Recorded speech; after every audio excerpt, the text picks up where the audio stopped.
and now I'm doing my own thing. Like out of all the things that I've done, I'm not going to lie. Like this is the thing that I am the most passionate about out of all my jobs. This is the thing that I'm excited every day to get to work for. This is the thing where, when I'm working, like I don't mind working long hours. And so I'm passionate about what I'm doing. I'm passionate about helping my clients. Guys, if you like the content on this episode today, I want you to go and click the subscribe button to make sure that you get all of our future episodes as well, because we've been putting out multiple episodes like this every single week with valuable recruiting advice for you to help you break into investment banking. So I want to make sure that you don't miss any of our content, okay? Now, today, I want to talk about one of the most common questions that we get from really young people nowadays, which is, how do I find my passion? Okay, so it's a good question. I mean, it's a question that a lot of people like to ask because, hey, nowadays, we all want to pursue a career that we're passionate about, right? We want to pursue a career that we're going to be excited to wake up in the morning for. We want to be able to pursue a career that where the work doesn't really feel like work, right? And so, to be honest, I think that when people tell you you should, find something you're passionate about and pursue that as your career, this might be controversial, but I think that that's one of the worst pieces of career advice that you could possibly get, right? And I'll explain what that means. Because first of all, for most of you, if I asked you what your passion is, you probably wouldn't be able to tell me. Like, what are you passionate about, right? And some of you might be able to tell me, but a lot of the answers that I will typically get when I ask that question is, something that is difficult for you to make a career out of. It might be like a hobby. I'm passionate about video games, or I'm passionate about playing basketball, or whatever you want to choose, right? Like whatever it is for you. I'm not saying those can't be the things that you're passionate about, and not saying you can't make a career out of it. Of course. Can you become an NBA player? Yeah, absolutely. Can you become, some esports star? You're the best at playing that video game in the world and make a career out of it? Yes, you absolutely can, right? But, I'm talking to the vast majority of the people out there where that's most likely not going to be the case for you. In which case, if you say, hey, I'm going to try to make a career, like I'll use myself as an example. When I was in elementary school, my first love was basketball. And when I was between 4th to 6th grade, I played basketball every day. And I, thought to myself, like, I want to grow up and I want to be like Michael Jordan. I want to play basketball in the NBA, right? Michael Jordan was, back in my days, I'm a bit older than you guys, that was the guy, right? Nowadays, maybe it's LeBron James, but, back then it was Michael Jordan. And so that was my idol. That was what I was passionate about. That was who I wanted to grow up to become. But, realistically speaking, was that in the cards for me? No. Am I athletic enough? Am I gifted enough physically to play basketball in the NBA? No. Like, I probably could have put in all the hard work. I had the best work ethic and, just said, hey, I'm never going to give up. And chances are I'm most likely still not going to get there, right? That's just a fact, right? And so not everyone is fortunate enough to be able to pursue something like that and turn that into a career. Right. So then in that case, what I would say, like that actually is a good segue to my second point, which is, in my experience, now that I've lived, a little bit, I'm almost 35, right? It's easier to become passionate about something that you're good at. Okay. Think about that. I'll say it again. It's easier to become passionate about something that you're good at. Right. So what does that mean? That means that a lot of the times, like people have this concept of, let me go find my passion. I want to find my passion so that I can turn that into my career. But your passion is usually not something that you find, because you're not going to know if that thing's going to become your passion unless you really work at it. You really put in the time. You really put in the effort. I think it was a Malcolm Gladwell or someone said, like, to master something, you need to put in 10,000 hours of work into that thing to really become good at it. Right. But like usually if you're really good at something, you're probably going to be passionate about it. Right. Like every NBA player says they're passionate about basketball. But yeah, I'd be really passionate about basketball too if I could play at that level.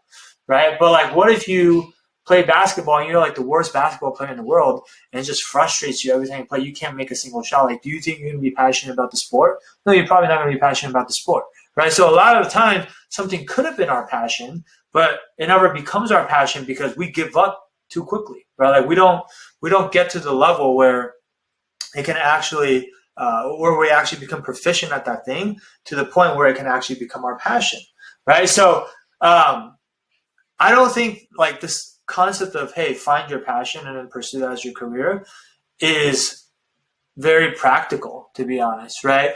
The other thing is, like, from my experience, sometimes, like, I mean, you won't find your passion, but your passion might actually find you, right? So what I mean by that is, like, I'll give you an example. Like, I never thought that I would be running Wall Street Mastermind today at, in my mid-30s, right? Like, if you asked me back when I was in college, and I was thinking about, hey, what do I want to do for the rest of my life?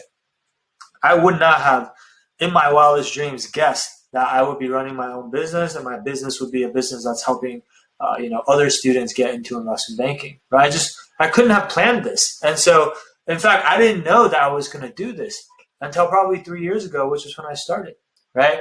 And so, am I passionate about what I'm doing now? Yeah, absolutely. This is the most passionate I've ever been in terms of any career that I've had, right? Like, I've done banking, I've done private equity, I've worked in, really awesome tech startups, and then now I'm doing my own thing. Like, out of all the things that I've done, I'm not going to lie, like, this is the thing that I am the most passionate about out of all my jobs. This is the thing that I'm excited every day to get to work for. This is the thing where, when I'm working, like, I don't mind working long hours. And so I'm passionate about what I'm doing. I'm passionate about helping my clients. But, like, I didn't plan this, like, this thing found me through both some professional and personal circumstances. In terms of my story for why I started Wall Street Mastermind, that's a whole other story that I'll save for a different day.